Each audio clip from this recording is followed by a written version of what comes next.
Olá pessoal, muito bem-vindo a mais um dos nossos vídeos. E hoje nós vamos começar um módulo novo, uma série de vídeos falando sobre transtornos de humor. E esses vídeos eles vêm bem a calhar, nós já estávamos planejando falar sobre esses assuntos, transtornos de humor, e vem a calhar porque entramos numa campanha chamada Setembro Amarelo, que é o mês da prevenção ao suicídio. Então, nessa série de vídeos de transtorno do humor, o último vídeo nós vamos estar conversando, provavelmente é o quarto vídeo dessa série, vamos falar especificamente só sobre suicídio. Hoje vamos falar do transtorno depressivo, ou como é mais conhecido, distúrbio de depressão maior. Antigamente também conhecida como depressão endógena, porque são vários tipos de depressão. Aliás, na linguagem comum, na linguagem do dia a dia, nós muitas vezes usamos o termo depressão querendo falar de um quadro de tristeza, um quadro de desânimo, um quadro de abatimento. E isso faz parte da depressão, mas não é, do ponto de vista do profissional de saúde, não é a depressão em si. A depressão é uma enfermidade, é um transtorno, é uma doença e que não depende da pessoa, não depende da vontade consciente da pessoa, como muitas vezes nós imaginamos, né? Quando na linguagem comum alguém está deprimido, do ponto de vista da linguagem comum, e nós falamos assim: você anima, né? Vai dar um passeio, vai ver os amigos. Em si, faça alguma coisa, vai à praia, como se a pessoa fazendo isso ia resolver a depressão doença, pode resolver aquela depressão do ponto de vista do senso comum, que não é depressão do ponto de vista médico, do ponto de vista de um profissional de saúde, do ponto de vista científico. A depressão do ponto de vista médico, do ponto de vista científico, do ponto de vista do profissional de saúde, a depressão é um transtorno, é um distúrbio, é uma doença, é uma enfermidade e que a pessoa precisa de tratamento, né? Ela não vai sair de um quadro depressivo porque foi ver o mar, porque ficou olhando o céu, porque foi namorar, porque saiu com os amigos. Ela precisa de tratamento, ela precisa de ajuda profissional. É um transtorno muito sério que afeta em torno de 5% da população mundial. Isso dá aí mais ou menos em torno de 300 a 350 milhões de pessoas no mundo.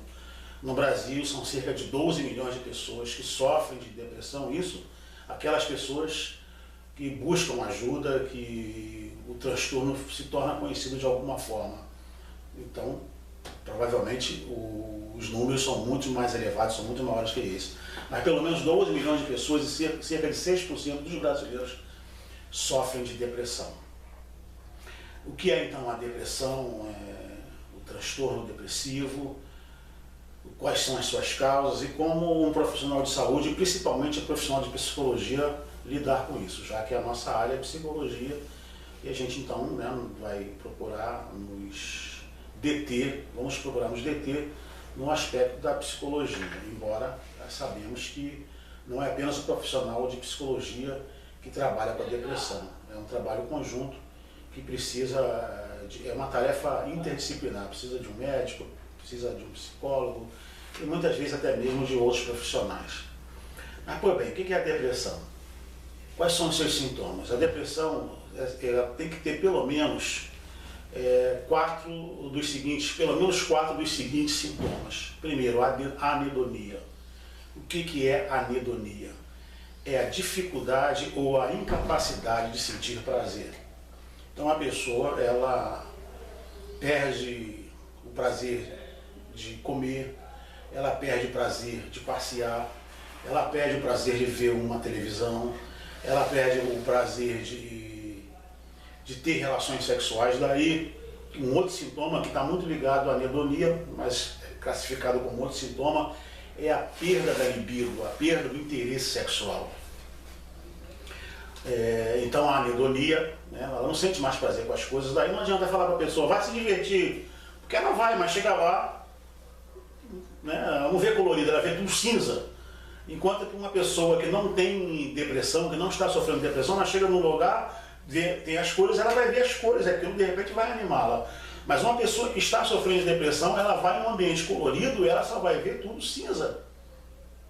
Então não adianta ela ir ali, se não houve um tratamento para ela aproveitar aquele ambiente. Então a anedonia é um dos sintomas. O segundo sintoma, muito ligado à anedonia, é a diminuição da libido. O desejo sexual ele fica bastante prejudicado. Terceiro sintoma, falta de apetite. Em geral, falta de apetite, né? Na grande maioria, as pessoas perdem a capacidade de sentir prazer em comer, a vontade de comer. Pode acontecer da pessoa comer demasiadamente, não é comum, mas pode acontecer a pessoa comer com excesso, comer exageradamente, procurando preencher um vazio que a comida não dá conta. Embora coma muito, não quer dizer que esteja sentindo prazer.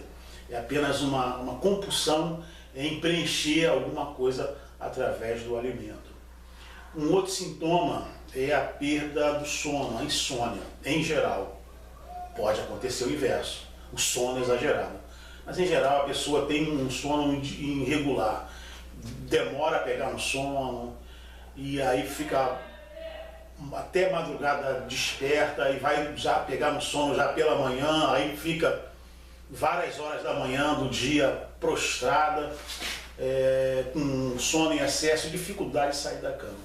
Independente do transtorno do sono, mesmo que esse sintoma não apareça, porque isso é um sintoma, veja, o transtorno do sono é um dos sintomas. Eu falei que tem que ter pelo menos 4 de diversos sintomas possíveis. Mas a pessoa que apresenta depressão, ela pode também apresentar, e é muito comum esse sintoma aparecer, um cansaço muito grande. Então, independente se ela dormiu ou não, ela vai ter muita dificuldade de levantar da cama. Parece que o dia se torna um peso, um fardo. Daí um outro sintoma, a fadiga, a pessoa se sente muito fadigada, muito cansada. Então coisas simples da vida de um ser humano, coisas rotineiras, se tornam um verdadeiro peso, um verdadeiro fardo, um verdadeiro transtorno. Eu acho que esses são os principais sintomas. E aliado a isso, tem os sintomas, outros sintomas que podem aparecer, que são mais da área do emocional. Os mais comuns são sentimentos de culpa. A pessoa ou se sente culpada por algo que já aconteceu, é como se algo do passado que ela fez, com o advento da enfermidade, o transtorno depressivo, aquelas culpas todas voltassem, todos aqueles fantasmas voltassem, e aquilo ganha um peso, uma conotação muito maior. Então ela fala do passado, das coisas que fez no passado, com um sofrimento muito maior. A segunda coisa é a baixa autoestima. Voltando à culpa, muitas vezes ela se sente culpada até por estar depressiva. Porque as pessoas ficam falando, não, você tem que levantar, você tem que sair dessa cama, você tem que produzir, você tem que reagir. E ela começa a se sentir culpada, como se ela está daquele jeito, ela está fazendo algo de errado ou não está fazendo algo certo. Então aumenta a culpa e aumenta a depressão, a baixa autoestima. É algo também muito comum. Não quer dizer que todas as pessoas que sofrem de depressão vão ter baixa autoestima, mas isso é algo que acontece também. Lembre-se sempre, né? Não precisa ser todos os sintomas. Se você tiver pelo menos 4 dos sintomas que nós estamos descrevendo, isso já é depressão.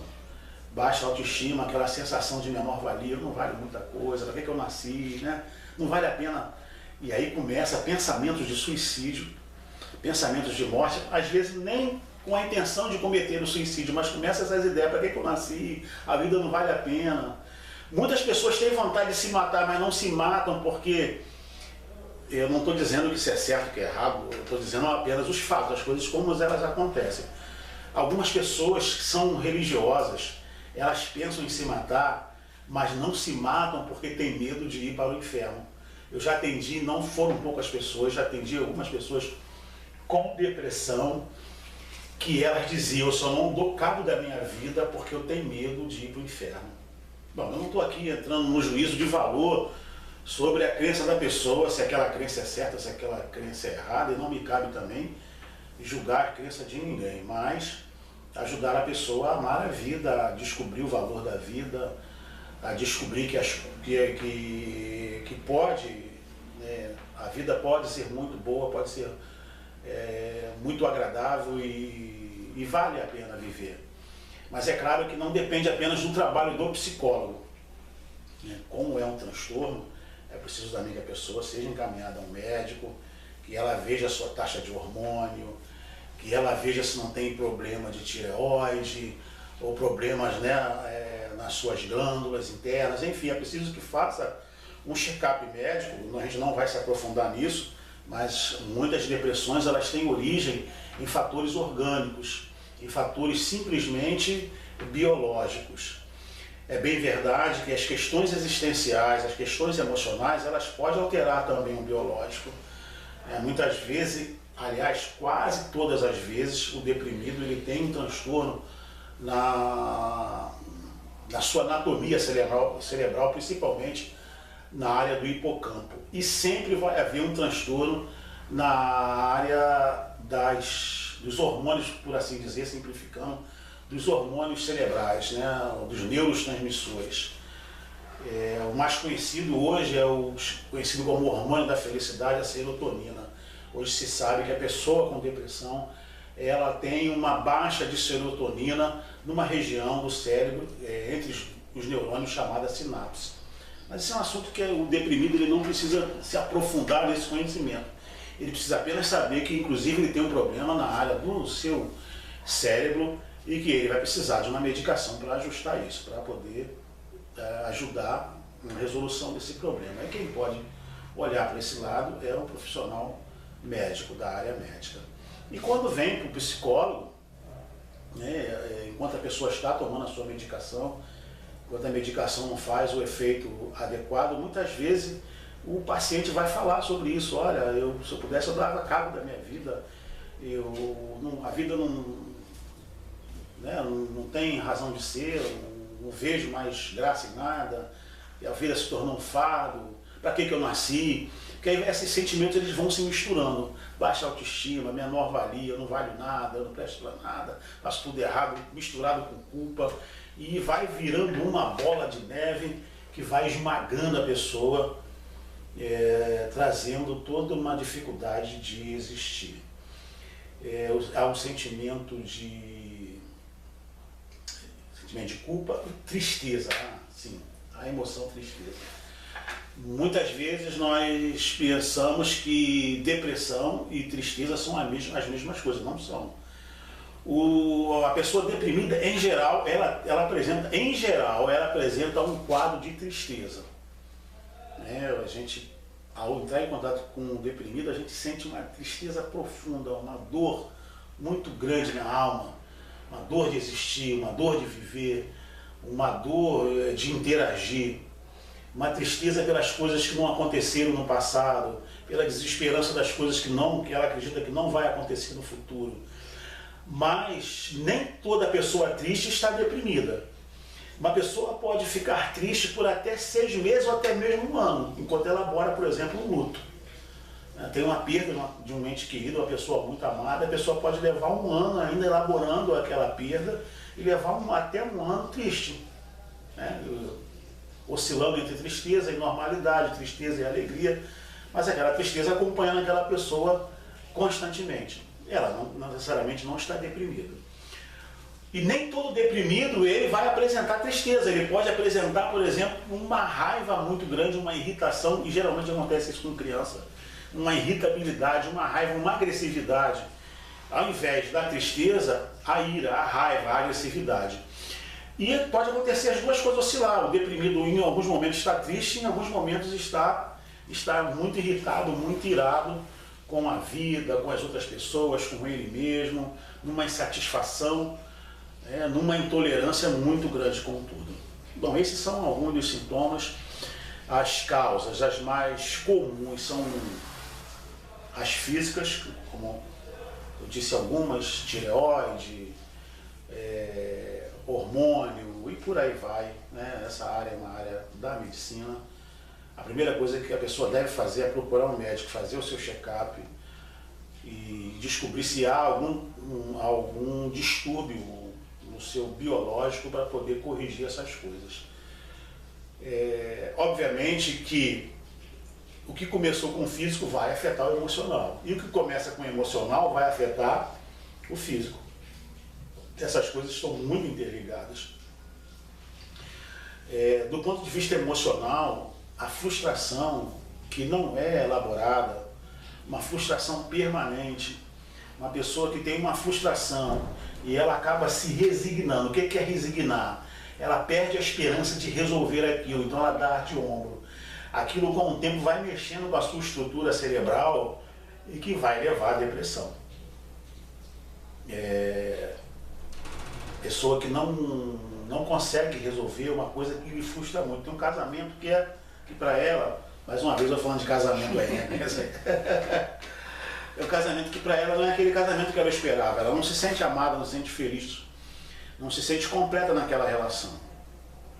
E ela não vê esperança de resolver aquilo e não consegue focar a energia dela em outras coisas, que já é um problema emocional, né? Porque se ela tira o foco do casamento, mesmo frustrada com o casamento, mas foca em outra coisa, ela consegue, né, superar. Mesmo que não resolva, é algo que a gente tem que falar ainda futuramente, né? Resolver e superar, ela pelo menos supera aquilo e toca a vida.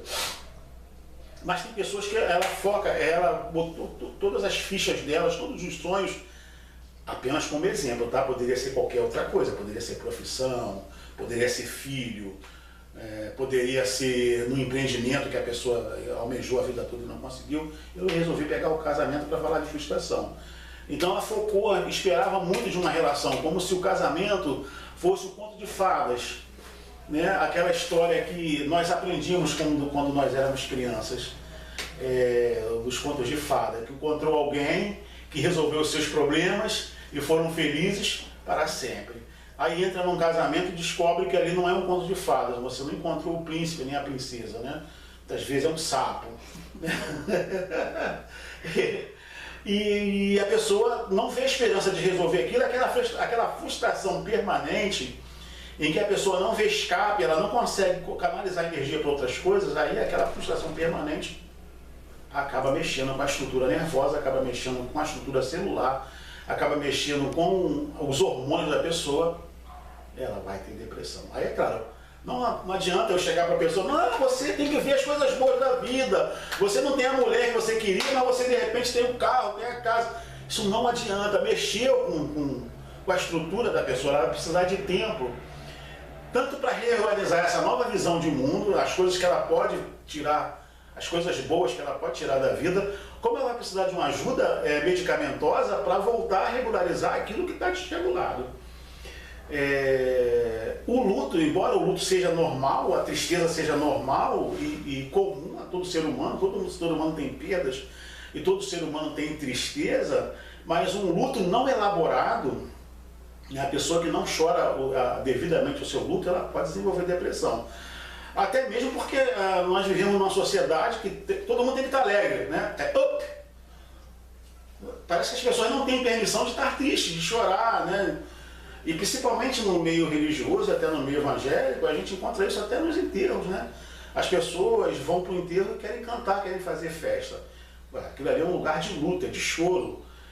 Algumas pessoas perdem as estribeiras, gritam, aí as pessoas ficam, né, poxa, em vez de se conter, mas ali é lugar para isso mesmo, né? É engraçado, os antigos hebreus, que eles inclusive contratavam pessoas para chorar, né? É diferente. Para chorar, chamadas carpideiras, para ajudar o processo de luto, para facilitar as pessoas chorarem. E hoje nós vivemos pelo menos no nosso meio, nós somos, eu e a Ana, que está aqui comigo, somos de experiência evangélica. Infelizmente nós vivemos em muitos meios, não são todos os lugares, mas alguns meios que as pessoas não têm permissão de ser tristes. Acham que felicidade se opõe à tristeza. Não, a tristeza faz parte da vida, faz parte de um ser humano feliz. Ele precisa aprender a chorar suas perdas para poder se recuperar e ver os seus ganhos. Quando ele não é permitido o luto, esse luto que fica reprimido, esse luto que fica retesado, ele vai se transformar em depressão. Aí lá na frente a pessoa desenvolve um quadro depressivo e que para poder